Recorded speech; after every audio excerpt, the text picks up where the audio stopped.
Hola, muy buenas tardes. Les doy la bienvenida a todas y todos al tercer día de la cuarta edición de las Jornadas Interdisciplinarias de Arquitectura en Palermo. Esta es la Comisión 7. Soy Roberto Medina, arquitecto, especialista en investigación proyectual y coordinador del Centro de Investigaciones en Arquitectura. Déjenme que brevemente les cuente un poco la historia del centro, que es el organizador de las jornadas. El centro es fundado en el año 2015 por el doctor arquitecto Jorge Sarquís, y este centro en el 2022 se incorpora al Instituto de Investigación en Diseño. En el mismo año creamos la línea de investigación 26, Perspectivas Interdisciplinarias en Arquitectura.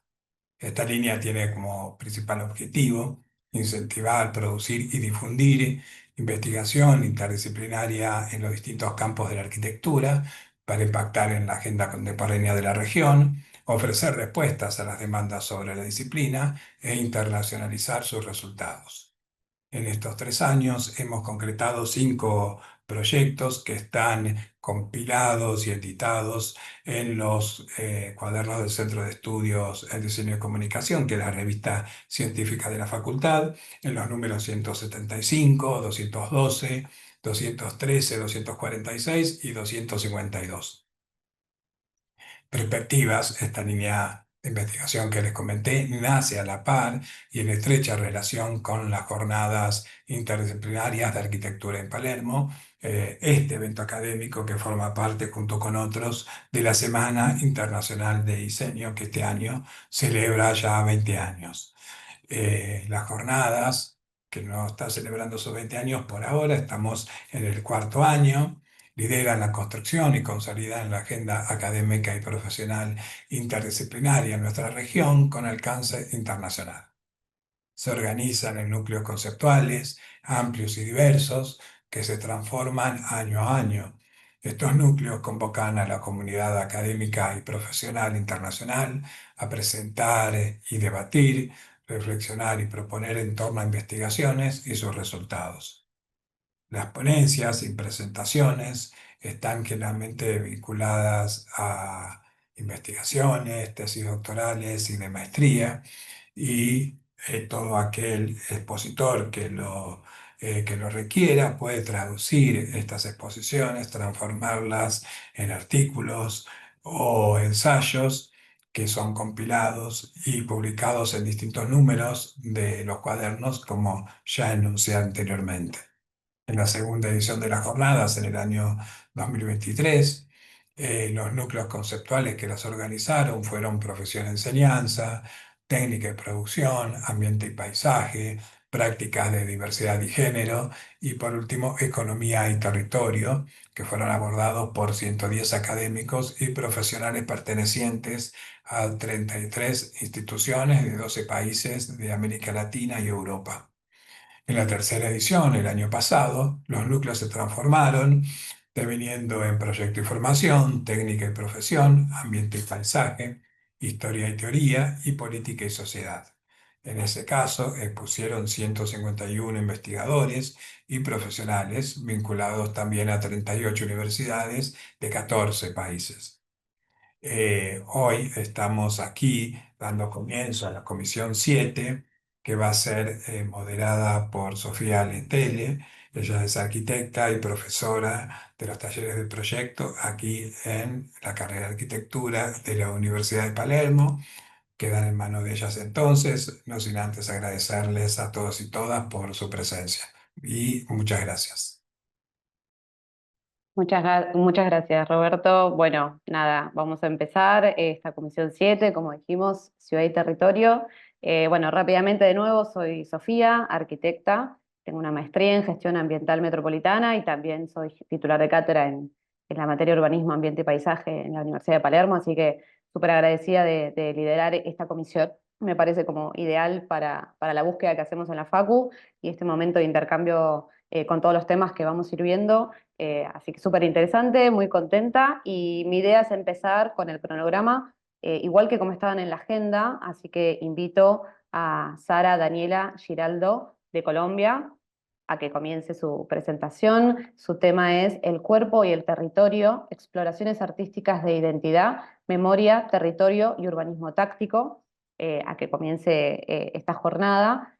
Sí, antes, mientras Sara te preparás para compartir, de nuevo las aclaraciones que charlamos antes, 10 minutos por presentación, así después nos da tiempo a hacer un debate de cierre con preguntas que surjan de los oyentes y entre nosotros. Así que 2 minutos antes de cada presentación voy a tomar el micrófono para avisar que quedan 2 minutitos, así nos pasamos. Bueno, Sara, todo tuyo, gracias. A ustedes, muchas gracias. Hola, muy buenas tardes. Mi nombre es Sara Daniela Giraldo. Yo soy arquitecta y magíster. En este momento soy profesora de la Facultad de Artes y del programa de Arquitectura de la Universidad Antonio Nariño en la ciudad de Bogotá y pues muy agradecida pues de poder participar en ese espacio con ustedes. Bueno, entonces el proyecto del cuerpo y el territorio es un proyecto de investigación que nace de un tema interdisciplinario.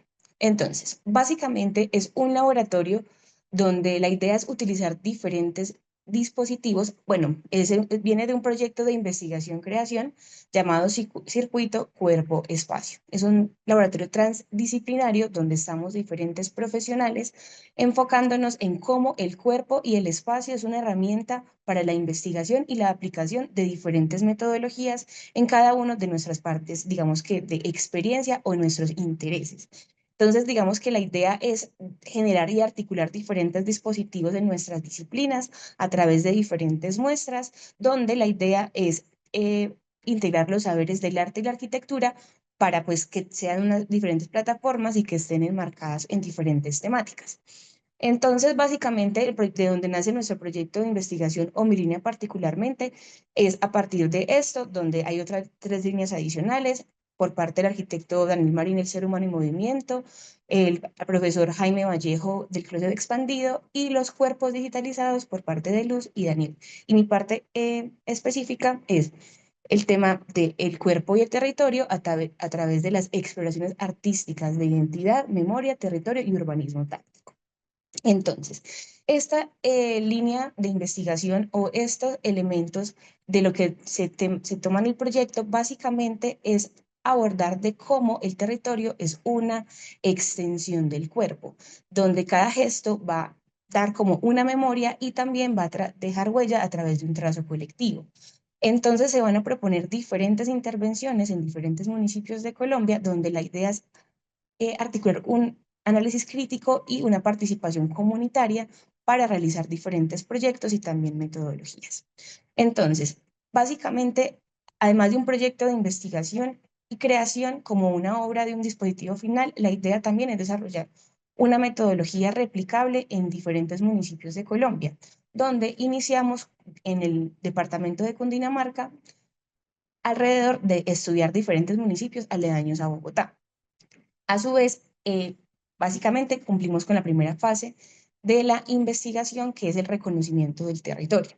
Se estudiaron diferentes municipios a lo largo pues, de la sabana, pero digamos que por las particularidades que tiene el municipio de Guatavita, lo elegimos dado que tiene un peso histórico y cultural muy grande en los últimos siglos y también digamos que inclusive con el tema de la colonización. Guatavita, como para tener un contexto general, es uno de los municipios asociados con la leyenda del Dorado y también con todo el tema de la cultura muisca.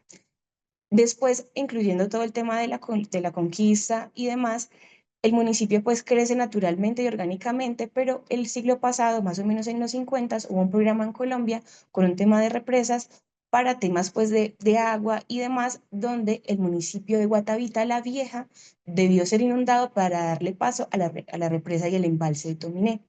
Digamos que este punto en algún momento casi desaparece el municipio, pero afortunadamente pudo ser rescatado y rediseñado en otra instancia cercana.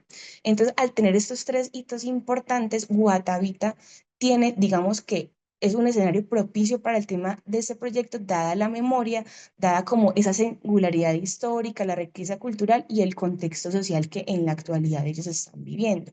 Básicamente tiene un símbolo de transformación bastante fuerte, un término de resiliencia y todo lo que tenga que ver con el tema muisca y también pues en la actualidad cómo vive el día a día el tema del municipio. Básicamente es como uno de los más únicos dentro de nuestro contexto y por eso fue el elegido para realizar la primera aplicación de esto.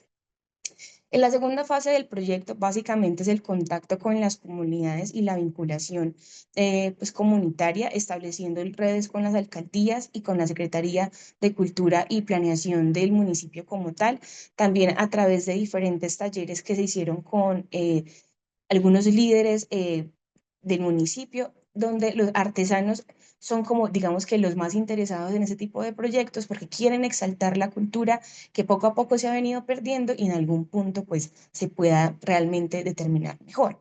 Y también dentro de eso se han establecido diferentes espacios de diálogos y co-creación con la comunidad. Entonces, básicamente acá es una pequeña muestra de uno de los talleres donde vimos con todos estos líderes, hicimos un ejercicio con post-its, simplemente como enmarcando los elementos más esenciales de lo que ellos preferirían ver dentro de lo que es la cultura del municipio, la historia y demás, y fue bastante interesante.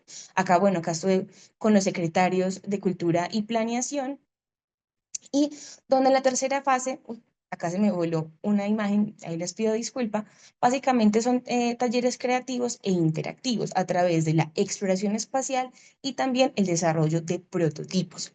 Listo, entonces estos talleres se hicieron primero con la visión de los niños. Esas son algunas imágenes de algunas fotos del taller que tuvimos con los niños preguntándoles qué es lo que más les gusta del municipio para hacer una proyección y también tener en cuenta la voz de los infantes. Adicionalmente, pude vincular este espacio a uno de mis asignaturas que yo dicto en la universidad, que es Historia, Ambiente y Territorio, que es asociado más o menos a urbanismo de séptimo semestre, donde desarrollamos diferentes actividades reflexivas a lo largo del semestre y al final tuvimos básicamente como unas intervenciones propias en el municipio dentro de las ideas de esto. Entonces, digamos que abordaron diferentes actividades, unas lecturas críticas, ellos también hicieron su propia investigación y logramos también como que articular y establecer algunas ideas de lo que pueden ser el tema del territorio frente a qué tipo de intervención va a ser, porque digamos que finalmente se va a determinar un tema de arquitectura efímera y urbanismo táctico para que sea el tema del prototipo final que nace también del proyecto de investigación a grandes rasgos, que es el tema de circuito espacio, cuerpo-espacio. Entonces, finalmente, pues digamos que hicimos la fase 4 que es en la que actualmente estamos desarrollando, que es el diagnóstico con la propuesta pues, de diseño. A partir de todo lo que vimos, comenzamos a formular diferentes temas de cómo se pueden, digamos que representar esa memoria histórica con los tres momentos históricos del municipio, el tema Muisca, la Guatavita inundada y la Guatavita actual, de cómo ese tipo de estrategias se van a desarrollar en términos de urbanismo táctico y cómo se pueden aplicar al municipio, donde también digamos que tenemos diferentes herramientas a través de diferentes contextos y pues tratar de, digamos que abordar diferentes problemáticas. Obviamente, dentro de las conversaciones, los habitantes querían casi que uno arreglar todo el municipio y ojalá uno pudiera, pero pues digamos que los recursos en ese tipo de proyectos son bastante limitados, pero la metodología lo que nos va a hacer como una semilla para que eso se pueda replicar en diferentes puntos del municipio y a su vez en diferentes municipalidades cerca a la ciudad de Bogotá y en su momento se sueña que sean diferentes municipios en Colombia.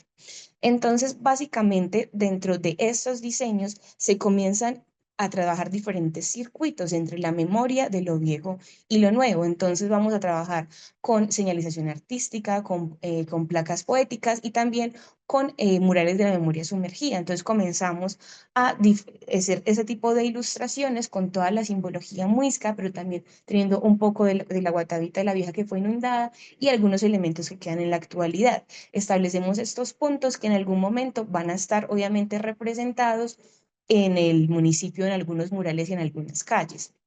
También comenzamos a tener algunas intervenciones con símbolos muiscas mucho más específicos dentro de algunas plazas, dentro de algunas vías principales, donde dependiendo como también es un municipio que tiene un tema histórico y también patrimonial importante, pues el color no puede estar fijado de cierta manera, tenemos ciertas restricciones, pero a través de diferentes, no sé, formas de cómo representarlo, a través de textiles, a través de simplemente trazos temporales, puede hacerse también un tema muy interesante frente a este alrededor. Entonces, digamos que estos elementos que estamos viendo acá también son ilustraciones que estamos representando frente al tema muisca y frente a todo el tema histórico pues del municipio. Acá comenzamos a ver como Perdón, algunas Sara, exploraciones. quedan los últimos 2 minutitos. Listo, ya va a terminar, muchas gracias. Entonces, en este punto comenzamos a ver los primeros acercamientos de lo que pueden ser estas instalaciones efímeras de arquitectura frente a esa cosmovisión muisca, de cómo va a ser a través de una arquitectura ligera, de algunos elementos particulares, pero que también la alcaldía quisiera replicar de manera un poquito más fija. Y eso también es la idea, porque es muy interesante ver cómo se interesan en este tipo de cosas, valga la redundancia. Y también digamos que aquí lo estoy mostrando en otra instancia, o sea, esto es como en una plaza, aquí ya es una parte un poquito más verde del municipio.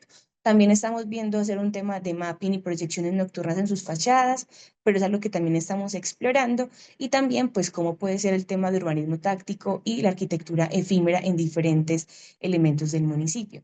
Finalmente, la fase de implementación y evaluación todavía no se ha realizado, se realiza el 18 de agosto una divulgación a través de la comunidad para elegir el lugar de intervención y el diseño particular. La ejecución se plantea entre octubre y noviembre de este año y el próximo año haremos todo el tema de la evaluación y el impacto.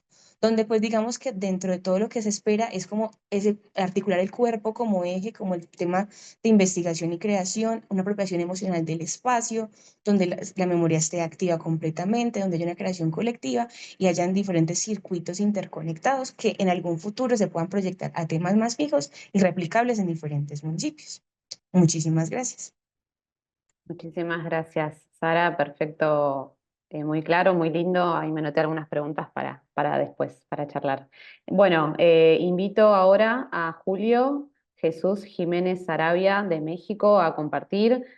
Su trabajo se denomina El espacio como línea, pensar desde Deleuze la metápolis contemporánea. Claro que sí, muchas gracias. Comparto la presentación. Ahí está la pantalla completa. Perfecto. Muchas gracias. Bueno, pues es para mí un honor compartir con colegas a los que he admirado desde hace mucho tiempo por mi formación como maestro y doctor. En primer lugar, al doctor Roberto Medina, agradezco este espacio de difusión, y a la maestra Sofía Leite. Bueno, pues la presentación que verán a continuación tiene que ver con una reflexión en torno a la cuestión teórica de cómo impacta el poder pensar desde Gilles Deleuze la metápolis contemporánea. Es decir, que queremos rescatar la actualidad de Deleuze. Esto viene en un proyecto de investigación que lideró en la Universidad Anáhuac del Sur, que se denomina Espacio y Transdisciplina. Yo soy profesor de urbanismo y bueno, pues tenemos la encomienda de revisar una gran cantidad de teóricos como pues Mike Davis, Henry Lefebvre, algunas cuestiones que son contemporáneas como Donna Haraway y reflexionar a la luz de las cuestiones del antropoceno. Pues la postura que tomaremos en esta ponencia sería rescatar el pensamiento de Gilles Deleuze para poder pensar el espacio como línea. ¿Qué quiere decir eso? Bueno, pues que Gilles Deleuze ha tenido una ontología del espacio que podría instrumentalizarse para repensar el urbanismo.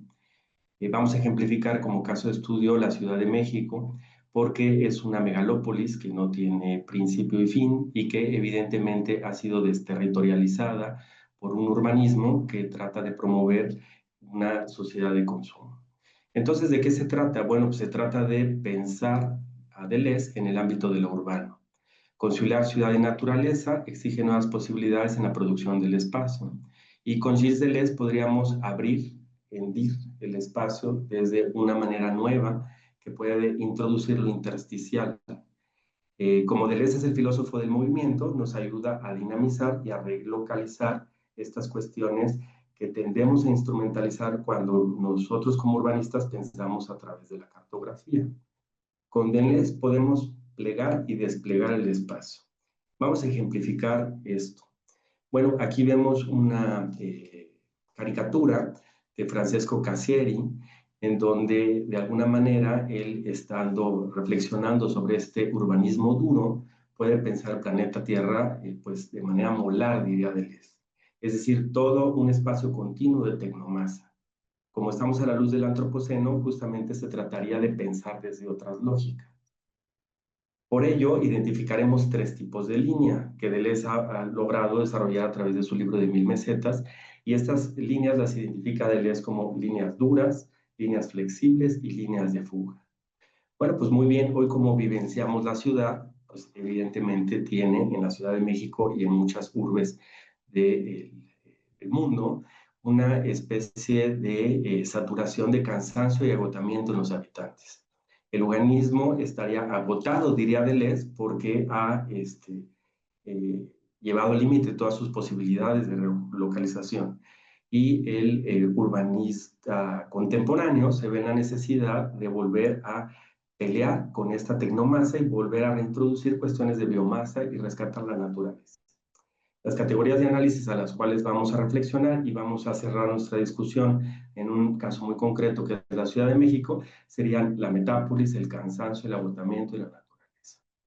Estos tres tipos de línea nos ayudan a pensar desde esta lógica. Aquí, con una caricatura de Nancy Wolf, quisiera señalar estas tres maneras de pensar en una ontología de superficies, que ya no en una cartografía. Tendríamos la línea dura de la tecnomasa, tendríamos, por supuesto, algunos espacios flexibles. Estos espacios flexibles serían evidentemente apropiados, como vimos en la ponencia pasada, en donde la participación urbana, la renaturalización de ciertas cuestiones ecosistémicas podría finalmente tener una traza o línea de fuga. Miren, qué interesante. Esta es la Ciudad de México. Vemos al centro el Distrito Federal, la Ciudad de México. Lo que vemos con blanco es precisamente la expansión. La Ciudad de México se hace una sola pieza con el Estado de México y con los estados aledaños, porque precisamente el urbanismo crece en una máquina trivial, sin fin, que se va expandiendo. Las partes que ven en verde precisamente son las cadenas montañosas que de alguna manera han contenido este crecimiento de lo urbano. Y algunas manchas que ven son algunas reservas que se tienen, por ejemplo, la Reserva Ecológica de la UNAM, o se tiene, por ejemplo, la Reserva Ecológica de Xochimilco. En esta fotografía extraordinaria de este fotógrafo que están viendo aquí abajo, podemos ver cómo esta tecnomasa en realidad es una especie de tsunami que va desterritorializando y apropiándose de la naturaleza. Necesitaríamos pensar en una nueva lógica que reconcilie ciudad y naturaleza. Pensar en línea, como propone esta ponencia, quiere eliminar la tercera dimensión para, a través de una ontología de las superficies, ver cómo la tecnomasa se mueve de manera molar, diría Deleuze, hacia una sola dirección. La línea flexible, en cambio, algunos islotes que estarían aquí, evidentemente, que darían el oxígeno que reverdecían la ciudad, tendrían que ser detonados por los urbanistas del futuro a la luz del antropoceno para desplazarse hacia un bioceno que pueda promover y conectar esto con la naturaleza. Hay ejemplos extraordinarios de urbanistas paisajistas en México, como el arquitecto Mario Shetman, que por supuesto ha reapropiado en el Jardín Natura esta refinería, y esto ha hecho que un espacio que era industrial en esta nueva reterritorialización, diría Deleuze, pueda funcionar de una manera más lógica que permita suavizar esa dureza de la tecnología. En México es una tristeza que está en extinción justamente el ajolote, y en Xochimilco, que esto es herencia prehispánica, tenemos precisamente una manera de poder resolver la soberanía alimentaria de las ciudades. En este grabado que vemos de 1634, podemos ver todavía la vocación hidrogeológica de la Ciudad de México. Hoy, sin duda, la tecnomasa hace que exista gran cantidad de inundaciones, y poder renaturizar la ciudad a través de proyectos que puedan pensar la línea como este que estamos liderando en la universidad, que se llama Espacio Transdisciplina, nos ayudarían a relocalizar estas situaciones. Aquí podemos ver el Parque Ecológico de Xochimilco y la central de abastos en la parte de arriba. Pensar en línea sería trazar esa fuga que permitiría un urbanismo distinto, un urbanismo en donde la ciudad quede descentrada por esas lógicas y pueda tener una soberanía alimentaria. Tendríamos que pensar ahí desde el diseño multiespecie. Por supuesto, la Chinampa puede introducirnos en esa nueva dinámica porque ha podido pensar desde el imaginario prehispánico una lógica distinta. Ya Deleuze ha premiado a través de grandes filósofas contemporáneas como Rosy Braidotti o incluso Donna Haraway, Roberto Espósito, algunos italianos brillantes que vienen a relocalizar el concepto de vida. La vida en sociedad, bios, la vida en su naturalidad, zoe. Volver a pensar y reterritorializar la Chinampa podría ayudarnos a recuperar la soberanía alimentaria de la Ciudad de México. Y ahí el diseño urbano participativo crearía nuevas lógicas con el territorio. Volver a conectar con Xochimilco, como este proyecto que también es del arquitecto Mario Chedna, nos puede ayudar a relocalizar estos horizontes. Bueno, pues entonces, para ir cerrando la discusión, esta aportación epistémica nos ayuda a ver que los paisajistas desde siempre han pensado el espacio como línea. Se preguntarán por qué. Bueno, pues porque han privilegiado el tiempo sobre el espacio. La lógica que privilegia el espacio sobre el tiempo nos ha hecho que avance la ciudad sin fin. Volver a pensar en el tiempo es pensar junto con la naturaleza, en una especie de simpoiesis y en una sinergia que puede ayudar a relocalizar esta tecnomasa de la ciudad. Termino con esta acuarela de Mario Shedman, que es el Parque Ecológico de los Zitácuaros en Morelia, Michoacán, proyecto del 2007, una vista general sobre las lagunas. Y fíjense cómo el urbanista desde siempre ha sabido pensar en línea, es decir, privilegiando el paso del tiempo y la naturaleza sobre el espacio y la cartografía. En ese sentido, bueno, pues aquí estaría precisamente la propuesta. Terminamos.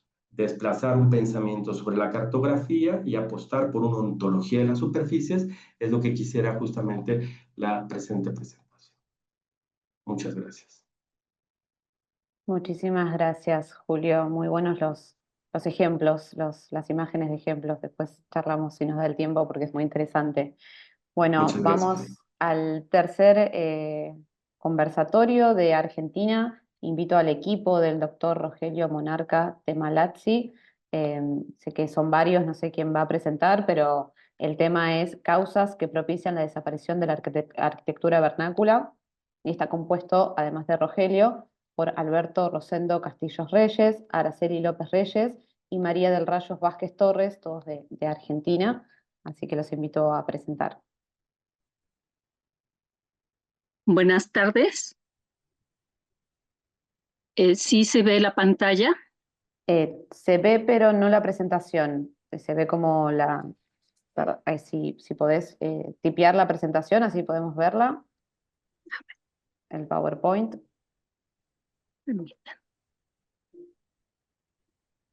Y Sofía, hay un error en la agenda. Dice Argentina, pero en realidad son de México, los compañeros. Bien, perfecto. Había un error ahí. Dale, no te preocupes. Buenísimo. Aún no lo podemos visualizar.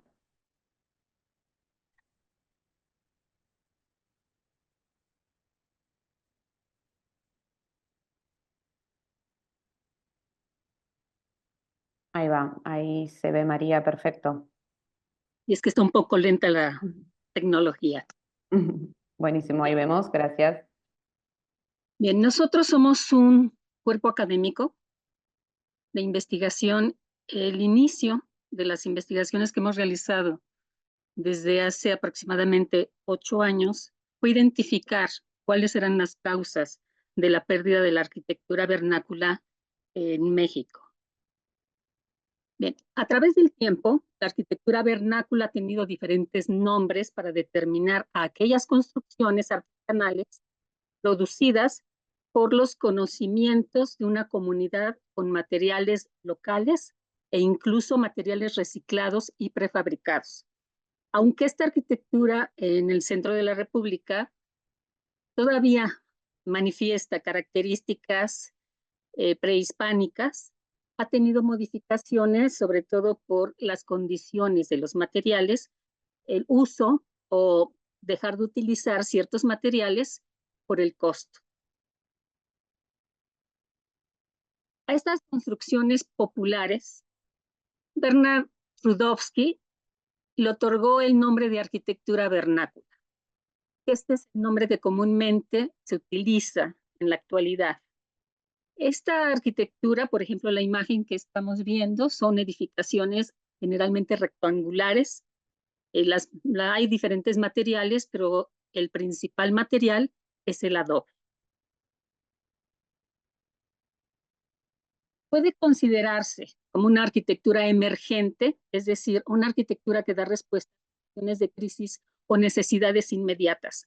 En el centro de la República Mexicana es una zona altamente sísmica, entonces es frecuente que en los sismos exista destrucción de muchas construcciones, no solamente vernáculas, sino de todo tipo, y la comunidad construye este tipo de edificaciones para dar albergue provisional a las familias que han quedado sin un espacio para vivir. ICOMOS ha reconocido a la arquitectura vernácula como patrimonio. Sin embargo, aunque hay muchos programas para apoyarla, son tantas las necesidades en todo el mundo para conservarla que los recursos son insuficientes. En 1999, en México, se realiza la Carta del Patrimonio Vernáculo Construido, donde se determina la importancia de los edificios y viviendas de este tipo. Y en la declaración de 1999 se define a la arquitectura vernácula como una edificación que surge de una comunidad con coherencia constructiva, que utiliza la sabiduría local con tradiciones constructivas y culturales. En este caso, las características básicas es que es una construcción que surge de la comunidad. No, aunque muchos lo han denominado como autoconstrucción, este tipo de arquitectura tiene un valor cultural y patrimonial. Es de carácter local porque utiliza materiales de la región. El estilo, forma, apariencia y tipos arquitectónicos son similares en las diferentes zonas. Sin embargo, el clima puede modificar algunas de sus características. Se transmite por medio de sabiduría tradicional, es decir, las personas que construyen sus viviendas van heredando esos conocimientos por medio de la práctica a las generaciones, a las nuevas generaciones. Y bueno, es una respuesta directa a elementos funcionales, sociales y ambientales, por eso también se ha tomado como la base de la arquitectura. Y en el caso de los sistemas de construcción, se rescatan los oficios y técnicas tradicionales. Bien, existen diferentes acciones que van a afectar a las construcciones, no solamente a las vernáculas. En este caso, son las medioambientales, que se dividirían en climáticas y atmosféricas, las biológicas, que afectan directamente al material, las sísmicas, que generan problemas, sobre todo de fallas en los edificios, y las antrópicas, que en nuestra investigación nos dimos cuenta que eran las más importantes, porque después de los sismos por los que hemos pasado en México, hemos identificado que el sismo no es el problema ni la resistencia del material, sino la forma en que las personas intervienen a estos edificios. En la investigación realizada en diferentes zonas climáticas se encontraron condiciones comunes que afectan a la arquitectura vernácula en menor o mayor medida, según la forma en que interactúan, porque a veces en algunas zonas las más importantes son las naturales y en otras las humanas. Bien, los medios de comunicación permiten la difusión de ideas, conceptos, ideologías. Además, juegan un papel importante y crucial en la comunicación institucional y la participación ciudadana. El Internet se ha convertido en la mejor herramienta para la globalización. La globalización es un proceso de interconexión e interdependencia entre países, impulsando por medio del intercambio de bienes, servicios, conocimientos, capital, información y personas a nivel mundial. Facilita el acceso a nuevos mercados y a mayor variedad de bienes y servicios. Sin embargo, sus efectos negativos son la homogeneización cultural, la desigualdad económica, la degradación ambiental, que propician que la arquitectura vernácula se vea como una arquitectura del pasado. Bien, como ya se mencionó, la globalización promueve la homogeneización cultural y los medios de comunicación difunden a una arquitectura internacional. Los programas de apoyo de la vivienda en México apoyan a la vivienda nueva con materiales prefabricados, concreto y acero. Y la arquitectura vernácula se produce con materiales regionales, los cuales, sobre todo naturales, los cuales su resistencia o su calidad difiere de un elemento a otro. Por lo tanto, en un sistema que fomenta la estandarización, los materiales de la arquitectura vernácula estarían fuera de esa normativa. Los materiales regionales carecen de una calidad homogénea y no pueden entrar dentro de los estándares de calidad de los programas de vivienda, por lo cual no se consideran como materiales propios para una arquitectura de calidad. La modernidad se caracteriza por la confianza en la razón y el progreso, con la ruptura de la tradición, del desarrollo e individualismo de la ciencia. Por lo tanto, la arquitectura vernácula se ve opuesta a la modernidad. Los medios de comunicación y la globalización permiten la difusión del concepto de modernidad arquitectónica que permean la mente de las personas, rechazando la arquitectura tradicional, como si ésta se opusiera al progreso. María, perdón, quedan solo 2 minutos. Sí. La pobreza y la falta de condiciones económicas de la población de las comunidades vulnerables obligan al habitante a migrar a otros sitios. Esta persona, al abandonar la comunidad, deja de construir y dar mantenimiento a sus construcciones vernáculas. Con el abandono de la construcción, se deteriora esta y por lo tanto desaparece. También el migrante conoce nuevas formas de vida, de hacer arquitectura y modifica sus construcciones pensando que de esta forma va a contribuir a la protección ambiental. Y vemos edificaciones, por ejemplo, de adobe, que tienen techos de concreto armado, sí lo soportan, pero en un sismo estos materiales se comportan de diferente forma. Por lo tanto, para reforzar estas construcciones, destruyen ese patrimonio y en realidad elaboran construcciones con materiales procesados que modifican totalmente a estas construcciones. Y bueno, esa migración también produce nuevos prototipos en zonas que eran básicamente rurales. Todas estas acciones o condiciones van a deteriorar la identidad cultural y constructiva.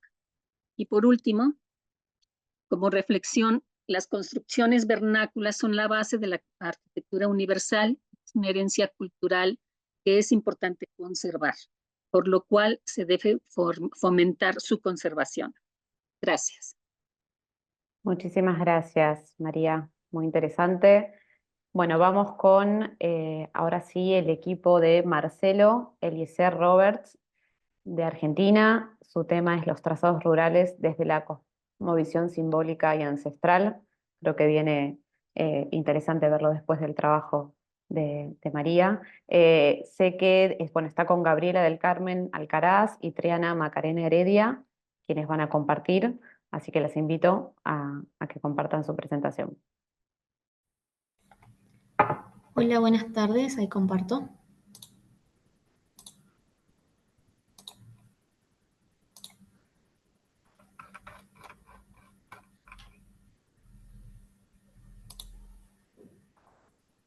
¿Ahí se puede ver? Sí, perfecto. Bueno, buenas tardes a todos y a todas. Es un honor para nosotras representar la Universidad Nacional de Catamarca en estas jornadas interdisciplinarias de arquitectura junto a mi compañera Triana Heredia y el arquitecto Marcelo Robert. Queremos compartirle nuestra ponencia titulada Los trazados rurales desde la cosmovisión simbólica y ancestral. La organización del territorio rural en América Latina ha sido históricamente impuesta por modelos coloniales que priorizan la productividad y la extracción de recursos, desconociendo por completo las formas de vida y ocupación del territorio, que ya existían. Nuestra investigación busca recuperar esas lógicas desplazadas basadas en una relación simbólica e integral con la naturaleza. Para entenderlo, pusimos estos gráficos en donde nosotras marcamos lo que serían estos ejes estratégicos coloniales, como por ejemplo estos que vienen desde Perú hacia Santiago del Estero y desde Santiago del Estero va hacia Chile. O se busca esa conexión hacia Chile y hacia el Río de la Plata, dejando nuestra área de investigación en el medio de estas ejes estratégicos. Nuestra área de investigación está ubicada al este de la provincia de Catamarca. Limita al norte con la provincia de Tucumán y al sur con departamento El Alto. Bueno, nuestro objetivo se basa en reconocer estos conceptos de la toponimia heredada en cuanto a los nombres de los pueblos que hoy existen, llevan los nombres de antiguos caciques. También investigamos una lógica de permanencia con rastros de, por ejemplo, morteros al realizar, que son las actividades que realizaban las antiguas aldeas, y también manifestaciones rupestres que persisten en la actualidad como sus huellas ancestrales.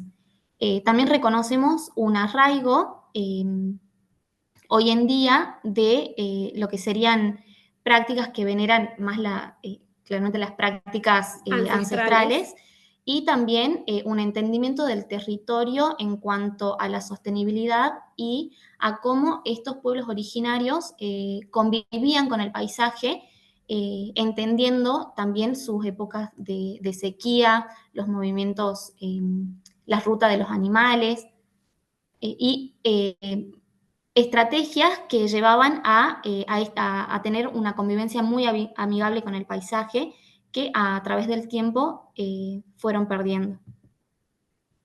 Acá, por ejemplo, como para entender un poco estas lógicas de fragmentación en cuanto a los modelos coloniales que se fueron implantando, también el territorio sufrió modificaciones en cuanto a lo funcional. ¿Por qué? Porque estos modelos buscaban transformar este territorio en espacios productivos, ignorando en su totalidad estas conexiones que tenían los pueblos originarios con la naturaleza. Entonces, estas vinculaciones ancestrales se veían amenazadas. Estas interacciones entre ambas culturas y los pueblos que defendían el territorio, dieron origen a nuestro asentamiento de estudio, que es denominado Bañado de Obanta, ubicado en esta zona. Acá, como para explicarle un poco el mapa, esta es una zona montañosa, este es el pie de monte, entonces todas estas ramificaciones del río estaban dirigidas hasta esta zona inundable, que es el viejo cauce del río. Por épocas de sequía y la naturaleza misma que hablaba, el río fue modificando su cauce, pero justamente por estas épocas marcadas. Ahora, en cuanto a este eje estratégico colonial que se impone, se ignora estos saberes ancestrales, y estos saberes modernos están totalmente aislados epistemológicamente con su contexto.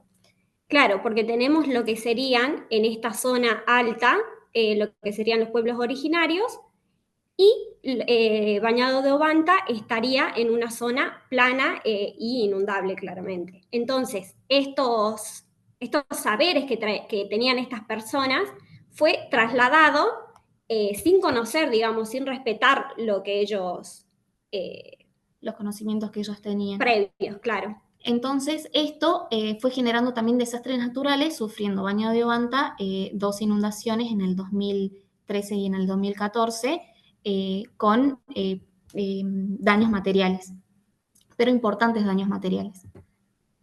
Entonces, nuestra pregunta ¿es posible lograr una estrategia que integre ambas lógicas, repensando el territorio como una totalidad viva? Y también reforzamos mucho esta frase que nos hizo ruido en cuanto a nuestra investigación, que no se trata de volver al pasado, sino de revalorizarlo. Adjuntamos bibliografía y muchas gracias por su atención. Muchas gracias, chicas. Muy, muy buena esa última pregunta. Después, si nos da tiempo, podemos retomar acá y empezar por esa pregunta que un poco resume, ¿no?, de lo que ya venimos viendo de las distintas ponencias. Bueno, gracias. Pasamos a la próxima. Vamos a invitar a Alejandro Sepúlveda Valencia de Colombia. Su tema de aplicación y análisis de lineamientos de calidad urbana por medio del Sistemas de Información Geográfica para el Centro Histórico de Cali. Perfecto, Alejandro, ahí ya vemos. Buenas tardes, muchas gracias. Ya compartí pantalla. Estoy en yo puesto por acá y inicio aquí. Listo. Listo, buenas tardes. Muchas gracias por permitirme compartir con ustedes en este espacio. Mi nombre es Alejandro Sepúlveda, soy arquitecto egresado de la Universidad Nacional de Colombia, máster en Arquitectura y Urbanismo de la Universidad del Valle, lugar donde nace esta investigación, la cual está enfocada en el análisis y la aplicación de lineamientos de calidad a través de sistemas de información geográfica, en este caso en particular en la ciudad de Cali.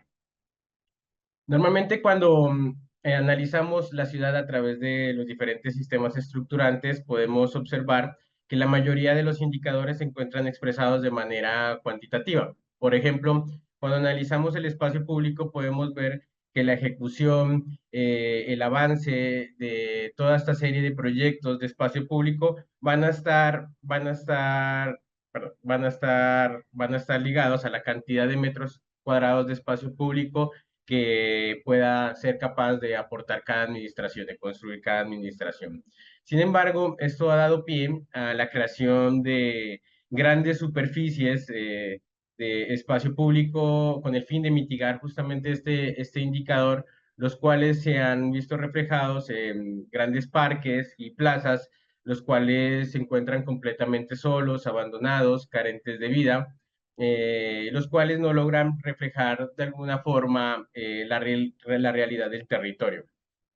Por esa razón, esta investigación se enfoca en la cualificación del entorno urbano, del espacio público, tomando como punto de partida los estudios de Childers y Evans sobre entornos sensibles, los cuales engloban una serie de criterios, los cuales permiten de alguna forma la calidad del entorno urbano, permitiendo digamos, los espacios mucho más exitosos. Por ejemplo, entre ellas encontramos la permeabilidad, la variedad, la vitalidad y la legibilidad.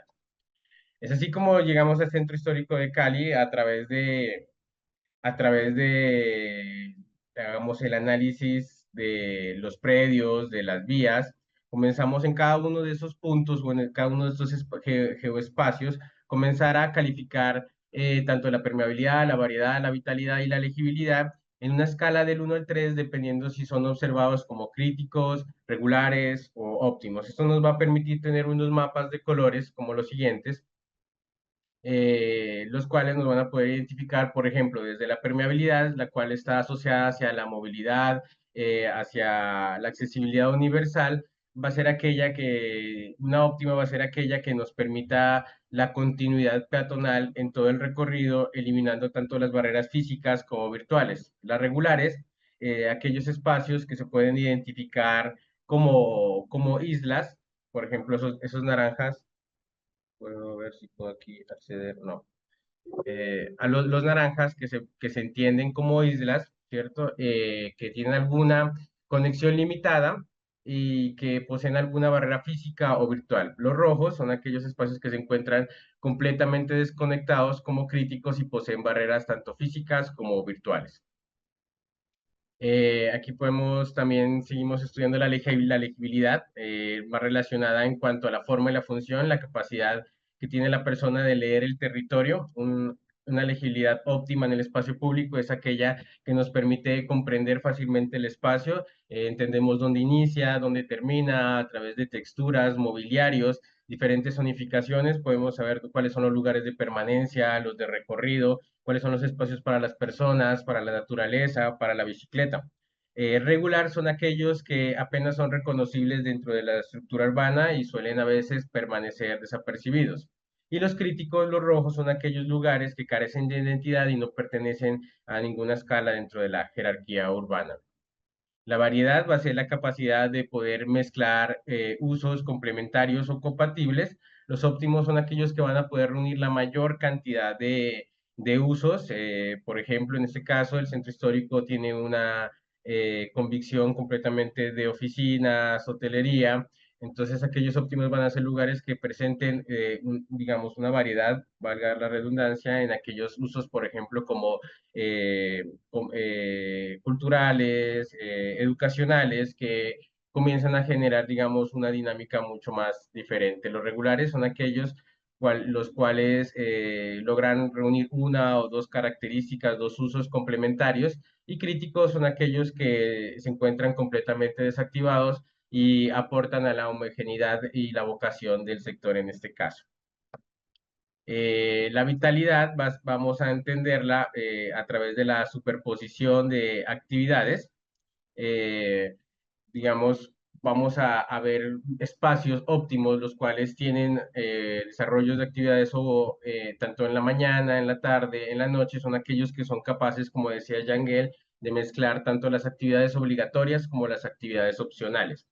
Las regulares van a ser aquellas actividades que se concentran en las opcionales o que dejan algún vacío en algún momento del día, ya sea, por ejemplo, noches o en la mañana, fines de semana, se van a declarar como regulares. Y los críticos son aquellos lugares que no aportan ninguna actividad y se encuentran completamente fuera, digamos, como de esta dinámica del centro histórico.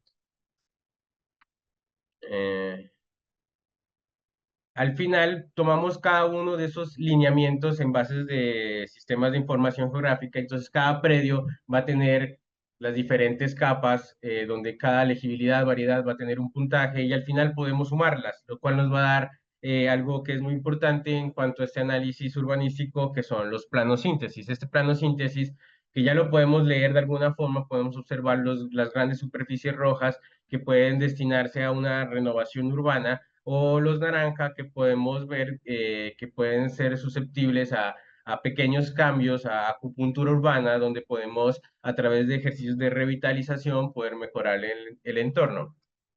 De esta forma, para la propuesta que vamos a trabajar, para poder observar, digamos, cómo impactan justamente esta revitalización, se van a utilizar los estudios de la humanización de la vía y pacificación de tráfico, que, digamos, una investigación anterior que se había realizado, justamente que estaba enfocada en cumplir la cantidad de metros cuadrados o esos indicadores cuantitativos, pero en este sentido vamos a calificar, son no las cantidades, sino las cualidades.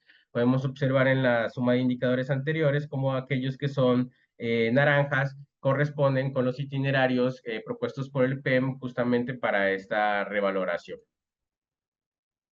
Inicialmente, trabajando desde la permeabilidad, se propone una pacificación del tráfico, una humanización de la vía, la cual nos va a permitir una continuidad peatonal durante todo el recorrido, y en las esquinas, pasos a nivel que van a eliminar esas barreras virtuales como desniveles, vados, que de alguna forma comienzan a limitar justamente ese desplazamiento. Podemos observar cómo todo lo que antes estaba en naranja cambió de alguna forma a óptimo debido, pues, a esta nueva calificación que realizaríamos en el espacio público. La legibilidad, la capacidad justamente de poder entender que estamos dentro de un circuito a través de una similitud en cuanto a las texturas, digamos, a la línea de diseño también, donde podemos entender que es un solo sistema articulado y no unión de 5, de 6 parques, de 6 arquitectos, sino que así se desarrollara por 6 arquitectos, todos de alguna forma podrían llevar una misma línea, una misma identidad que de alguna forma hace parte de esa imagen de la ciudad. Desde la variedad, proponemos la instalación de mercados itinerantes, los cuales a través del comercio pueden generar una amalgama con los otros usos, teniendo diferentes tipos de ofertas. Pueden ser tanto comerciales como tipo hacia la gastronomía, hacia la cultura, hacia las artesanías, lo cual puede mejorar, digamos, de alguna forma esa ocupación del espacio público. Finalmente, tenemos la vitalidad, la cual a través de la programación de actividades deportivas, culturales, justamente en esas horas donde el centro histórico ya no se encuentra activo, podríamos programar conciertos, ciclorrutas, los cuales van a ocupar y van a permitir ese uso intensivo y continuo del espacio público, generándonos de esta manera un óptimo. Así podemos observar cada uno de los planos y finalmente la sumatoria, cómo realmente comienza a transformarse el entorno, mejorando no solo los índices cuantitativos, sino que también permitiéndonos cualitativamente poder observar en un mapa cómo los naranjas cambian a rojos y cómo hay una transformación pues de cada una de estas cualidades del entorno urbano. Muchas gracias. Si desean conocer un poco más sobre estas propuestas, pueden revisarlas en el artículo de la humanización o un poco más sobre el marco teórico y más a profundidad sobre la propuesta que se evaluó a través de la tesis de la humanización. Muchas gracias. Muchísimas gracias, Alejandro. Tiene mucho que ver con lo que trabajamos con Sara, ¿no? Al principio, así que después podemos charlar un poco. Súper Ahí claro. aprovechando, perdón, Sí. Sofía, pueden dejar todos aquí en el chat sus contactos de mail para intercambiar información o incluso las investigaciones. Estaría muy bien que vayan haciéndolo. Sí, por supuesto, se Muchas pueden gracias. nutrir entre ustedes. Nada, me hizo pensar en lo de Sara, la parte de la participación y esto un poco más la parte rígida y volcar la información, así que ahora después vamos a tener tiempo para charlar un poquito. Bueno, hacemos la última presentación, invitamos a Mauricio Estelkit de Argentina, profesor de Historia de la UBA, que nos va a traer el tema de microciudades disruptivas como alternativa a Smart Cities de 15 minutos. Mauricio, cuando quieras, podés compartir. Ahí ya puse. Ahí estoy. Buenísimo. Ahí ya te vemos. ¿Ya me ven bien ustedes? ¿Me ven? ¿Se ve Perfecto. todo? Bueno, buenas tardes a todos. Gracias a la Universidad Palermo. Ya en parte como soy así Perdón, cada tanto. no ¿No se vemos la escucha? presentación, no sé si ya compartiste. Ah, pará que te voy a poner algo. Sí. Chan, chan, chan. Para un cachito. Acá, para. Vamos a ver acá. Te pongo este. Voy a poner este. Para un cachito. Este. Voy a poner un poco ese. Pará. Ah, a ver si se ve. Y medio. Pará. ¿Se ve ahí? No. Mm, vemos, hay varias, no sé si pusiste, si seleccionaste alguna, tendrías que cambiar a compartir esa única diapositiva. A ver, pará. Sí, pará que esta parte no. Eh, pará que le pongo acá. Para share, pongo compartir. Sí, acá esto. Y eso tendría que ser, a ver. Ahí se, no, ahí se ve. Ahora sí, ahí se ve una, perfecto. Dice ingeniería socioambiental, tecnologías tecnológicas y todo eso. Sí, perfecto. Bien, perfecto. Bueno, buenas tardes a todos. Un poco lo que tiene que ver, para empezar, eso lo voy a hablar un poquito después, me voy a tener obvio a los 10 minutos. Pero primero vamos a ver acá porque dice el título de la presentación, dice la ingeniería, microciudades disruptivas como alternativas a la Smart City de 15 minutos. Entonces, para empezar, le comunico a todos, bueno, yo provengo, digamos, de las ciencias sociales, me gradué en historia, pero fui yéndome por otros lugares, acá para que vean. Esto estoy relanzando ahora, esto 4 años estuvo, digamos, como sepultado.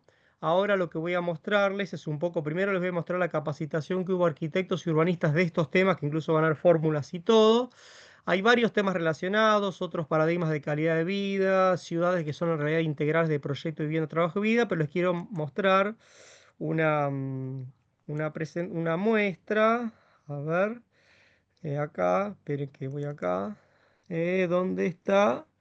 Ya lo muestro, esperen. Pam, pam. ¿Dónde estamos? Venga, hasta que ubique todo esto. A ver. ¿Dónde está? ¿Dónde está? A ver. Esperen que ubique todo esto yo. No puedo ubicar la de. No, la donde estaba la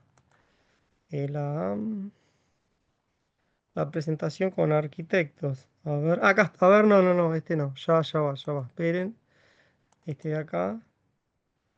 Pero es que no me deja pasar. Acá está acá al fondo. Acá está bien. Acá, a ver este. ¿Se ve esa ahí? ¿Se ve todo como un workshop ahí, todo con gente? Está cargando, a ver si abre. No, seguimos viendo la carpeta. Me parece que de nuevo tenés que pasar a compartir solo una diapositiva. Esperen un poco. De vuelta. Porque con esto vamos a estar. Acá, a ver esta. A ver, ahí está, lo estoy cazando. Ahí va. A ver, ¿se ve Ahora eso? sí, sí, Bien, perfecto. listo. Bueno, eso fue una capacitación, me ven ahí, digamos, eso fue en 2019 en el Colegio de Arquitectos de la Provincia de Buenos Aires, Distrito 1 de La Plata. Estoy al lado, yo estoy en el medio, al lado hay dos arquitectos, uno se desarrollaba ecología, arte, arquitectura sustentable en el medio urbano, el que estaba al lado, digamos, a lo que era bioconstrucción, permacultura, para entornos en donde tenían que hacer toda una serie de cuestiones que tenían que ver, por ejemplo, con hacer estufas rocket y toda una serie de cosas, en donde lo que importaba, en ese caso de Mauricio, se llama igual que yo, era la organización social para hacer un poco de todo lo que tiene que ver con esas mejoras a nivel del plano, en este caso, digamos, de lo que era la calefacción o el aislamiento. Lo que importa es que yo lo que voy a hablar acá es toda una serie de cuestiones que inciden en lo que es el planeamiento urbano, en esto de las ciudades disruptivas, en términos de la organización social. O sea, esto fue una presentación que se hizo ahí para que vean un poco otra cosa que les voy a mostrar acá. Digo, porque esto vengo hace bastantes años con todo esto, lo estoy relanzando medio ahora, pero ya les quiero mostrar una imagen vino en un momento, capaz seguro que lo ubican, sí, seguro que en arquitectura se ubica a quién es David Harvey, ¿no? ¿Se lo ubica? No sé si lo ubican. Ahí se ve. A ver, no, de nuevo, sí. O sea, vemos que la está seleccionando, pero no se abrió todavía la foto. A ver, esperen un poco. Acá. Ahí se ve. Perfecto. Bien, listo. Bueno, ahí fue cuando vino David Harvey, uno de los profesionales de ciencias sociales, también tiene un grupo de arquitectos más citado, trabaja en la Universidad de Nueva York. Quiso realmente ver cómo era mi proyecto de ciudades autosuficientes allí en 2018, fue eso. Y bueno, después en 2020, con el tema de los confinamientos, un poco se canceló, lo estoy relanzando. Lo que quiero decir es que tengo toda una trayectoria viniendo de ciencias sociales en vincularme con arquitectos, urbanistas, capacitarlos, etcétera. Eso para empezar, porque vengo de historia. Entonces, aquí dice un arquitecto, está escuchando y dice, ¿cómo vas a escuchar al que viene de historia? Bueno, vamos a empezar ahora sí, entonces empezamos. Vamos a volver a esa imagen, ¿se acuerdan? Y ya con esto lo dejo acá. Esta que estaba acá, ¿sí? Bien. Primero, igual les quiero poner esta, esperen, que es una de esto que está acá, que tiene que ver con esto. Chan, chan. Ahora se va a abrir. Esperen un poco. Acá ya la voy a poner. Es un diagnóstico que tiene que ver con algo. Acá está. Bien, ahora lo van a ver ahí. ¿Se ve ahí que dice ciudades agroindustriales de 5 minutos? Sí, perfecto. Bien, listo. Entonces ahí dices crítica al modelo de ciudad de 15 minutos. ¿Por qué parto? ¿En qué se basa lo que yo voy a poner acá? Microciudades disruptivas. Justamente tiene que ver el hecho de que hay toda una serie de cuestiones que hacen a que muchos elementos que lo tengo todo en mi perfil en LinkedIn, lo pueden buscar, todos unos diagnósticos de cómo es un escenario que va a ser realmente bastante adverso para todos los temas que tienen que ver con construcción, con vivienda, con caída de poder adquisitivo, y como muchos proyectos van a no poder realizarse por diversos factores. Entonces estas ciudades son de mucho menor costo y mayor calidad de vida, pero la fuerza del proyecto este radica en la organización social que tiene estas ciudades, que son integrales, son de vivienda, trabajo y vida. ¿Está bien? Entonces ahora sí voy a pasar a esa imagen que está ahí para que no tampoco sean tantas. Esta que estaba acá, la que yo les puse acá. ¿Se está viendo ahí que dice ingeniería socioambiental, Sí, tecnología? ¿Eso se perfecto. ve? Sí, sí. Bien, listo. Bueno, ¿qué sería esto que estoy hablando? Digo, para un arquitecto que está acostumbrado capaz a planos, a renders o a otra serie de elementos que incluso tienen que ver con el análisis del urbanismo. En mi caso tengo otros artículos, los pueden pedir, dejen en el chat el mail, sobre lo que tiene que ver una crítica a lo que sería cuando los arquitectos se ponen a pensar sobre lo que sería la trama social o sociocultural, pero sin tener esa formación sociocultural y psicocultural para hacer una cosa. Lo que se acuerdan que vieron esa imagen que había arquitectos, no la voy a mostrar esas formulitas porque sería agobiarlos con imágenes. Vieron que había todo un grupo de gente que eran todos como gente que estaba en una sala que yo estaba exponiendo. ¿Se acuerdan esa primera Sí, imagen? sí, sí. Bien. Eso es lo que tuvieron que hacer, la tarea práctica era un workshop. La tarea práctica que tenían que hacer era, esos tenían que armar un master plan, o sea, pero obviamente improvisado, eran todos arquitectos, especialistas en urbanismo, algunos recibidos, otros no, pero en realidad en vez de pensar como algo así como en la mente en blanco, se les entregaban todos unos coeficientes psicosociales y psicoambientales de bienestar para que en función de esos correspondía diseñar tantos metros cuadrados, metros cúbicos de espacio artificial, verde parquizado y verde agreste. Es decir, que al arquitecto le llegaba, digamos, toda una previa elaboración de todo un área de la que está ahí abajo, que dice tecnologías psicosociales, de cómo es el modelo de vida que se quiere. Para eso, en base a estudios sociométricos, psicométricos, de un grupo poblacional que iba a habitar ese lugar. Entonces era como que implicaba sí o sí un trabajo interdisciplinario entre todo el área de desarrollo y construcción, que puede incluir a paisajistas, arquitectos, urbanistas, renderistas, con todo otro área que justamente de qué palo viene. Y viene del lado de la economía, de la sociología, de la psicología social y de una serie de cuestiones. ¿Está bien? Entonces ahora vamos a analizar esta imagen que está acá, para que ustedes la están viendo, que dice, ven que dice ingeniería socioambiental y tiene dos patitas. Dice tecnologías tecnológicas y tecnologías psicosociales. ¿Estamos de acuerdo? Se Perfecto. ve eso ahí, ¿no? Bien. ¿Qué sería tecnologías tecnológicas? Para el diseño, digamos, de lo que sería una microciudad, que incluso es autosuficiente, ese es el proyecto, implica que tiene que haber ingenieros, arquitectos, seguramente estamos hablando del área de energía, el área incluso si es una ciudad productiva, es producción agropecuaria industrial, o sea, hay ingenieros de diversos tipos, hay arquitectos, hay urbanistas, hay ingenieros civiles, hay un montón de profesionales de las áreas que les decían las áreas duras, y abajo, la segunda parte dice que en tecnologías psicosociales. Bueno, ¿qué implica esto? Tiene que ver con que en este caso, ahora si puedo ver, les voy a mostrar otra imagen, es la última que voy a mostrar. Tiene que ver con que estas microciudades disruptivas están hechos con otros paradigmas de lo que es lo que sería la calidad de vida. O sea, no se trata solamente de hacer o un barrio privado o una ciudad o una ecoaldea en base a espacios esencialmente individuales con algunos amenities o Zoom o lugares comunes, sea una huerta comunitaria, sea una pileta en un edificio, sino que en realidad en estas ciudades la parte social y cooperativa es bastante más fuerte que un pensamiento basado en lo que sería el lote o la vivienda individual con algún lugarcito común compartido. Acá lo común es bastante más importante que el otro. Entonces ahora sí les voy a mostrar esta parte que seguramente que más de una vez lo vieron. Chan, chan, chan. Esperen que lo ubique. A ver, acá está. Acá está, lo tenemos acá. Vamos a usar esta. Pam, pam. ¿Se está viendo eso? Una imagen. No, no, esa no se llegó a abrir. Si podés, No pasa nada. Acá está. A ver esta. no, porque Ah, seguimos viendo la carpeta. Sí.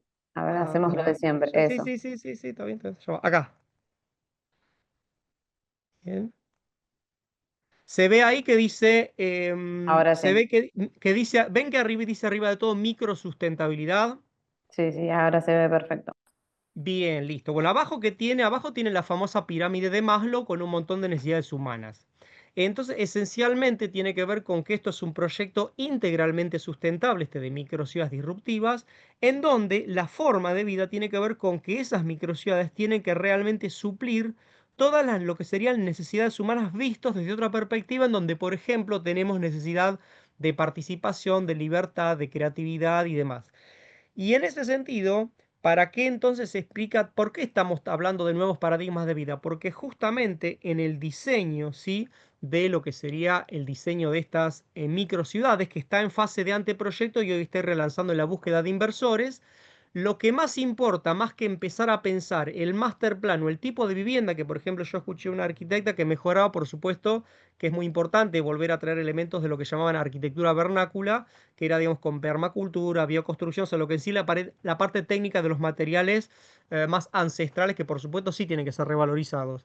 Em, lo que importa en este sentido, lo que yo quiero que quede claro y que por supuesto me tienen que pedir, porque imagínense que es una cuestión extremadamente compleja en donde los que ya estaban especializados en urbanismo les costaba entenderlo, pero lo que quiero que quede claro es que esto es un diseño, se llama ingeniería socioambiental porque tiene que ver con que sería como una ingeniería humana positiva para un hábitat sustentable que genere realmente felicidad, pensando en lo que es la felicidad humana. Para eso entonces, ahora sí, les voy a mostrar la última imagen que tiene que ver cómo es el diseño funcional de esta microciudad. Van a ver, pam, pam, pam, esperen que encuentre acá. A ver, chun, chun, acá está, bien, chun, chun, chun, chun, ya está, con esta cerramos, bien. Esta, por ejemplo, para que vean, para los que estén tentados, antes de mostrar el diseño funcional, no sé cuánto me quedarán, 4 minutos más o... Un poquito menos, 2 Bien, listo, minutitos. perfecto, esto voy bien, tranquilo, tranquilo. Bien, antes de mostrar, les voy a mostrar para que ustedes vean dos imágenes para que vean, primero, ramas de ciencia que están involucradas en lo que es esto de las tecnologías psicosociales y que participarían en el tipo de diseño de esta comunidad. Va la imagen 1, vamos a ver si sale. A ver, ¿se ve ahí que dice tecnologías psicosociales, psicometría y demás? No, no se compartió todavía. Espere, ya está. A ver ahora. Ahí sí. Ahí sí se ve, Ahora ¿no? sí. Perfecto. Sí, Bien, sí. fíjense un poquito, fíjense, presten atención, ustedes organizados arquitectos. Fíjense que todo lo que tiene que ver con los comportamientos humanos, ¿sí? Esencialmente me trabajo mucho con psicología comportamental. Fíjense que hay un montón de elementos. Solamente le comento a quien sepa que fue fallido el intento, pero se quiso hacer en base a los principios de sociometría de Moreno en 1935 en Francia, una ciudad en base a la sociometría. Son estudios previos entre un montón de grupos de personas en donde se decide cómo se quiere que se viva en tal ciudad y se selecciona primero las personas y entonces después de eso se diseña la ciudad. Bueno, para que ustedes un poco vean todo lo que tiene que ver con lo humano, con el habitante, con el habitar, hay un montón de elementos que provienen de las ciencias sociales y psicología que no están contemplados cuando se hace un master plan, cuando se hace un dibujo de planta y demás. Acá fíjense, por ejemplo, acá dice psicometría, variables a medir, y tienen comportamientos, percepciones, grado de rechazo a lo social y natural, o sea, no todas las personas pueden estar mucho tiempo compartiendo, otras sí. Psicometría bajo estudios y métodos, dice realización de encuestas individuales, en fin. Hay toda una serie de cuestiones que para este diseño interdisciplinario, lo que serían esas tecnologías psicosociales, implican un montón de relevamientos, encuestas y demás. Bien, ahora sí, entonces cierro con la última imagen, que es esta, chan chan, y ya con esto los estoy mareando mucho, ya lo sé, pero pues cierro sin decir nada. Esperen un poquito. Es esta. A ver si se puede ver. No sé si se ve. Esperen que seguro que ahí no se vio. Seguro no se vio. Ahora se va a ver. Bien. Ahí se ve que dice, Ahora se sí. dice Sí, sí. esquema funcional de comunidad. ¿Se lo ve eso? Sí, perfecto. Bien, perfecto. Entonces, ¿en qué se basan estas microciudades disruptivas? Que serían esencialmente el proyecto original, eran como kibutz mejorados para 2.000 a 4.000 habitantes. Esto, digamos, lo queremos relanzar a escala más chica. Ya estoy contratando a algunos inversores y demás, ¿sí? Pero el tema es que también a todo arquitecto le puede interesar la expertise de lo que es el conocimiento. Ahí dejen en el chat mi email. Bueno, fíjense un poquito que tiene la base funcional de cómo se diseña ustedes están viendo ahí un esquema funcional donde dice, yo soy un arquitecto, yo soy un urbanista, no me estás metiendo planos. ¿Cómo entiendo esto? Bueno, justamente tiene que ver con que en el diseño de lo que sería el plano, ¿sí? Los planos, hay diferentes tipos de espacios, y que bueno, voy a cerrar con una formulita para tentarlos, para que vean que todo esto se termina también en matemática. Fíjense ahí que tiene abajo, en el fondo, dice economía comunitaria cooperativa, después sigue otro círculo y dice propiedad común de bienes, poder adjudicar, diversificación productiva agroindustrial, rotación laboral. O sea, en esas ciudades lo que importa es que la gente no haga todo el mismo trabajo toda su vida, sino que vaya rotando para evitar la cuestión esta de la alienación de hacer todos los días lo mismo. Después, por supuesto, dijo bajo consumo de bienes y energía, sin obsolescencia programada. O sea, en esas ciudades se puede perfectamente vivir sin celular. Y después tiene, para solamente acá, tiene la parte más del desarrollo humano. Dice acá, arriba, entorno sensorial sin polución sonora ni química, entorno sano de vida psicosocial y ecológicamente sustentable, y todos unos lugares de educación sensitiva experimental. Y bueno, entonces ahora ya me quedan 1 minuto y medio. Perdón, Sí, Mauro, estamos bien. estamos ya en tiempo. Debes cerrar. Ah, Gracias. bueno, entonces les digo, cualquier cosa, dejé el chat en el mail, lo que importa es que lo que quiero cerrar, que dame 15 segundos, Roberto, es así. Mi nombre es Mauricio Stelki, soy de Argentina, grado de Historia, pero estoy relanzando esto para también capacitaciones y demás. Tienen en el chat del mail mi mail y tiene que ver con que son elementos de lo que sería diseño urbano disruptivo, que quizás le pueda aportar bastantes herramientas a personas que vienen de la arquitectura con orientación a urbanismo, sustentabilidad y desarrollo de bienestar humano. ¿Está bien? Perfecto, Mauricio, súper Bueno, claro. muy amables Gracias, Roberto y Sofía, ¿eh? muchas gracias. Bueno, Hasta luego. con esto cerramos las exposiciones y abrimos un poco nada, la palabra para debatir entre nosotros. Así que primero los invito a todos, si quieren en el chat, ir dejando comentarios, tanto los expositores como los oyentes, así podemos ir haciéndonos preguntas. Por mi lado, bueno, agradecer primero a todos, me pareció súper interesante cada una de las exposiciones. Sí, retomar algunos conceptos que me parece que podrían hacer de disparar el debate y la charla. En general creo que varias cosas aparecieron en común, ¿no? El equipo de Triana y Gabriela hablaba de el entendimiento del territorio y creo como que eso puede ser la frase para tener el primer acercamiento entre nosotros. Creo que un poco también lo retoma Sara, lo retoma María, así que me gustaría si el equipo de Triana podría empezar por esa pregunta que terminó su presentación, a ver cuál es la hipótesis que formulan a partir de esa pregunta que lanzan. No sé si están por ahí, no las puedo ver. No sé si se desconectaron, pero bueno, esto de entender el territorio, y creo que un poco Sara lo retoma con esta exposición de esta metodología, ¿no? Que hace de este sistema para comenzar a hacer aplicaciones en el espacio público, y un poco también lo retoma Alejandro a través de estos indicadores y de la representación de la información geográfica. Creo que el enlace entre Alejandro y Sara es más evidente y podríamos empezar por ustedes. Yo me anoté algunas preguntas, especialmente, bueno, empezamos con Sara. La primera es muy simple, tal vez nosotros acá en Argentina solemos también hacer como este tipo de ejercicio, ¿no? De la participación pública, consultas, hay algo que se llama, bueno, mapa emocional para acercarnos a la población y ver qué piensan del territorio y cuáles serían las mejores aplicaciones para el espacio.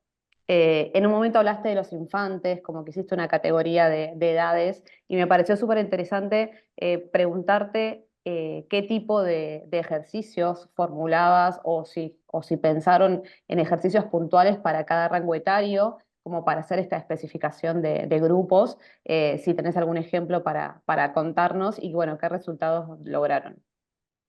Listo, sí, ¿cómo están? Bueno, ¿me escuchan todos ahí? Sí, Bueno, perfecto. bueno, muchas gracias. En realidad, pues dentro de esos ejercicios, sí se tomó como en cuenta cuál era el tipo como de comunidad que era más asequible, sobre todo pues en Guatavita. Entonces, los niños pues son como una presencia bastante diciente. Entonces, sí, hicieron ejercicios sobre todo en términos como gráficos, que es como la parte más sensible para que los chicos pudieran expresarse mucho mejor.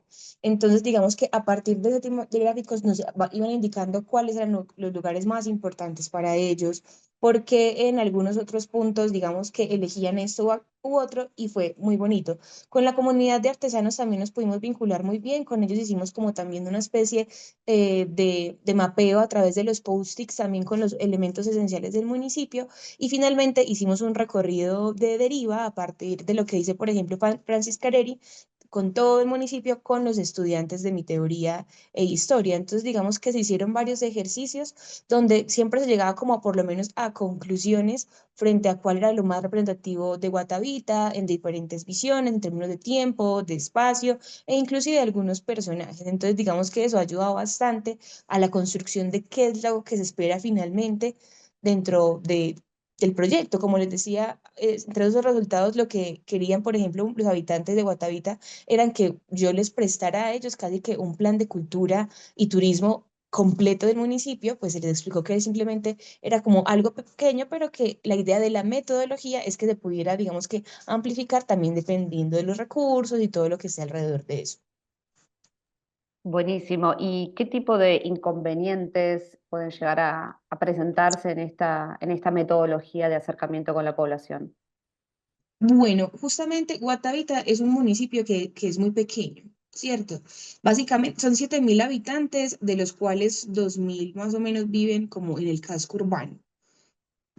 Como que a veces son un poquito desconfiados cuando de pronto un externo viene a hablar del municipio o viene a intervenir el municipio. Yo ni siquiera soy de la ciudad de Bogotá, yo soy de Medellín. Entonces para ellos fue como un poquito como choqueante cuando ya les explico el por qué, el cómo llego. Ya ha sido como más fácil, pero pues a ellos han tenido pues como unas heridas históricas frente al tema de la apropiación, porque bueno, se les inundó el pueblo con el tema del embalse, se les hizo un municipio completamente de cero, sin preguntarles muy bien cómo se iba a pensar.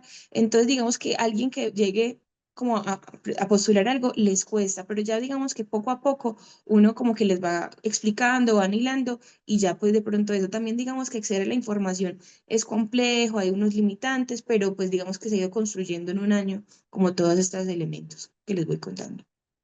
Perfecto, perfecto, Sara, muchas gracias. Con esto quiero atar y preguntarle a Alejandro, que también un poco, ¿no?, retoma el tema de la información y de hacer un diagnóstico territorial para luego empezar a pensar lineamientos estratégicos de acción urbana. Tal vez preguntas similares, ¿no? ¿Cómo componen estos, vos hablabas como de indicadores para el tema de representar la cualidad y no tanto solo la cantidad y los números, empezar a indagar en la cuestión de la cualidad espacial, cómo componen ese tipo de sistema o de consultas para generar esa estadística o esa información.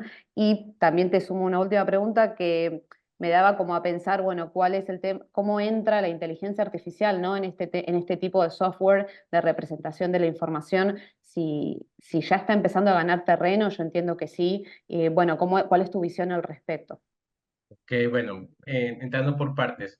Esta investigación digamos, como de las cualidades del espacio, tuvo origen en una clase de métodos de análisis del territorio dentro de la maestría de arquitectura y urbanismo de la Universidad del Valle.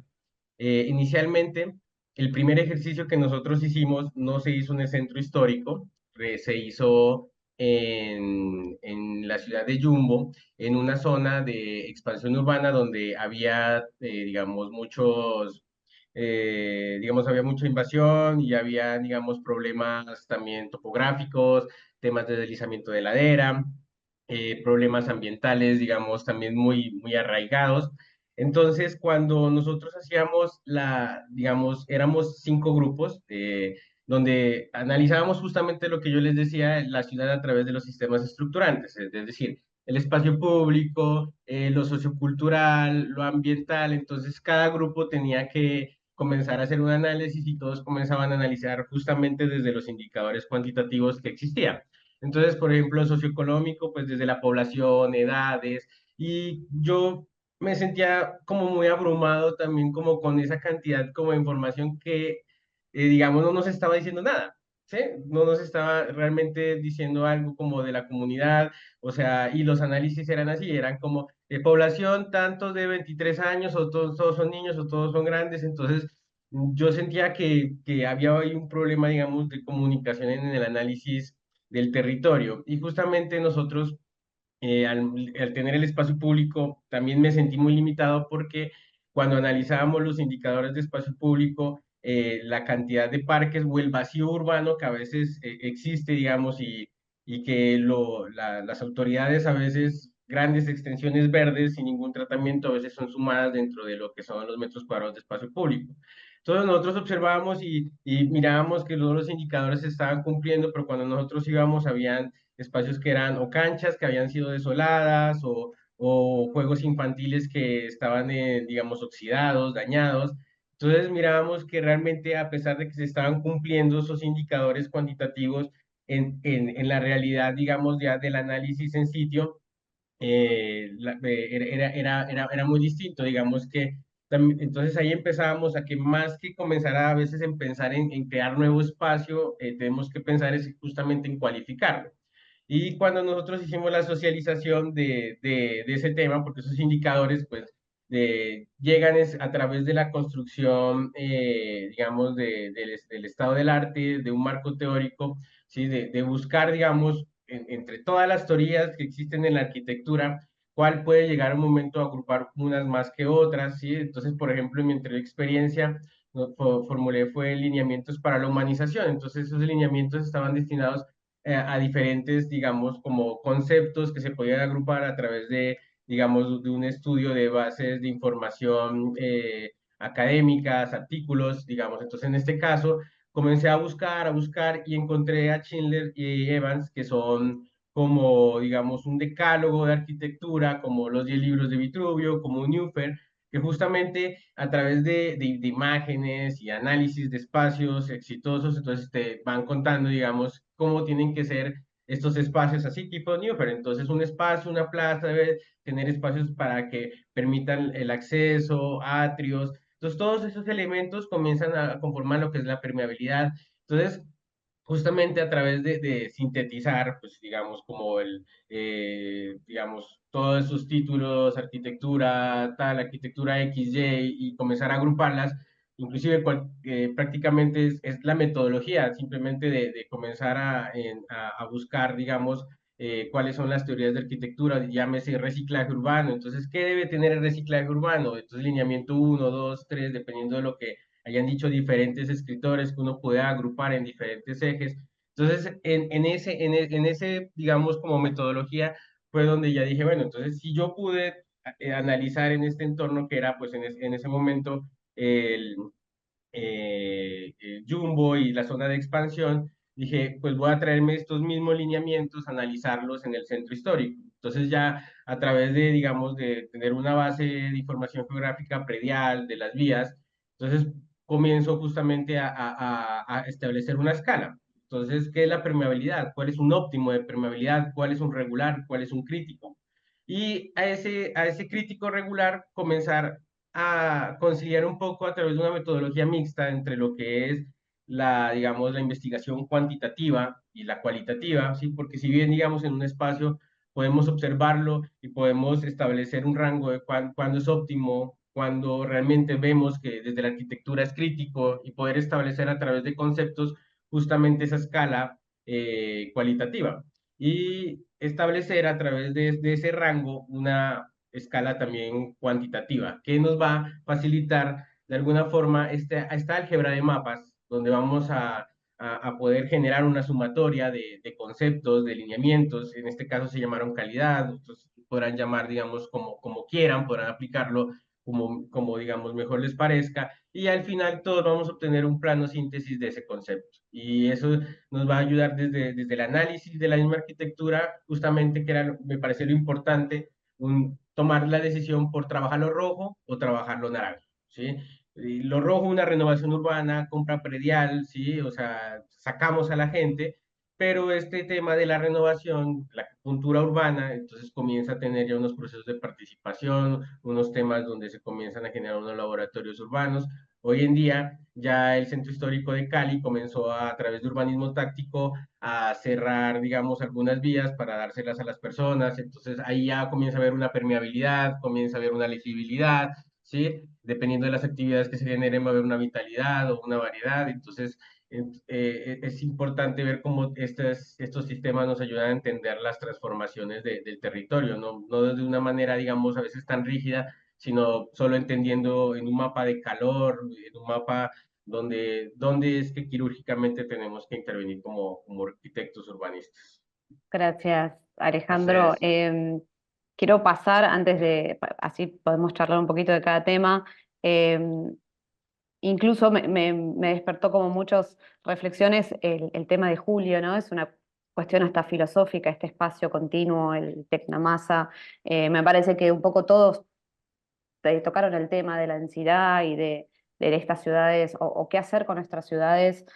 Acá en Argentina, la mancha urbana del AMBA, del área metropolitana de Buenos Aires, realmente se extiende en los últimos 20 años. Comió mucho la huella ecológica y está la conversación constante, ¿no? De empezar a crecer por densificación y no por expansión. Por eso, y ya que Mauricio trajo como esta oposición a la ciudad de 15 minutos, te pregunto tal vez en tu investigación, qué postura o qué nos podrías contar respecto a las ciudades 15 minutos, que es como un gran tema que está instalado para buscar este tipo de ciudades o mejoramiento de las ciudades a través de la mixtura de usos. Pero bueno, como traes este tema tuyo de estas ciudades sin fin y hablas de los espacios flexibles, los espacios de fuga y los espacios duros, me gustaría, bueno, que nos hagas una reflexión final respecto a la mirada contemporánea del urbanismo. Muchas Y me gracias, puedo Sofía. sumar, ya que yo me sumo Claro. también, Julio, porque había algo muy interesante que hablabas de las multiespecies, ¿no? Creo pensar la ciudad para las múltiples especies, y me suma a lo que decía Sofía recién. En Buenos Aires, obviamente, como en todos los territorios, las ciudades se expandieron sobre el suelo natural y fueron desplazando esas especies, y muchas veces cuando se piensa en reparquizar o reforestar son especies foráneas. Incluso me parece que en algún dibujo tuyo había como unas especies que yo me preguntaba, ¿serán del centro de México estas especies arbóreas? Entonces no la especie, en este caso vegetal, en función del humano, sino en función de sí misma, de lo que necesita esa especie, que es de ese lugar, que no se presenta en otro, y ni hablar de las especies animales, ¿verdad? De los ecosistemas. Claro que sí. Bueno, pues con todo gusto, Sofía y Roberto, puedo contestar esta pregunta y también quisiera tejer un tanto la relación entre Sara y justamente Alejandro. Pero pues vamos a empezar primero por esta cuestión de volver a pensar el urbanismo desde Deleuze. Se dirá, bueno, ¿por qué desde las epistemologías del sur Deleuze? Bueno, habría que recordar que Deleuze admira mucho a Anthony Artaud y Anthony Artaud hace una peregrinación justamente por la ruta del Peyote en México.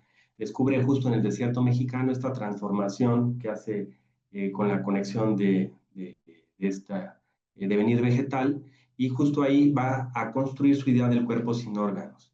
Parece ser que el futuro va a estar en la disputa entre Heidegger y Deleuze. Ya grandes pensadores como Escobar han hablado de una ontología de la Tierra y han hablado de terraformar, siguiendo la idea de Heidegger. Lo que queda todavía como vacío epistémico es volver a reterritorializar a Gilles Deleuze. En este sentido, por ejemplo, México, ustedes lo recordarán, concretamente con el Imperio Azteca, pues es creador de las chinampas. Las chinampas, en el diseño multiespecie, como bien advertía Roberto, parecen ser una especie de artificialidad y algo que tiene que ver con algo natural. Cuando Donna Haraway habla de la artefactualidad, nos quiere hablar y justamente de esta cuestión de los híbridos, siguiendo el pensamiento de Bruno Latour y hablando de todas estas cuestiones donde ya no podríamos distinguir dónde empieza lo humano y dónde no empieza lo no humano. Y en efecto, como bien advierte Sofía, también en Argentina vemos justamente esta apropiación de la tecnomasa en todas las ciudades. Quisiera volver a tomar como centro a Gilles Deleuze, porque Deleuze ayuda a pensar el territorio. Para Deleuze, el territorio no es un lugar, sino un acto de relación. Un acto de relación, como bien había advertido Sara Daniel Giraldo, en esta idea de cuerpo y territorio. Ella nos invitaba a rescatar la cuestión de la memoria, la identidad, y hablaba incluso del urbanismo táctico. Esto es a lo que me refería cuando invitaba a pensar el espacio como línea.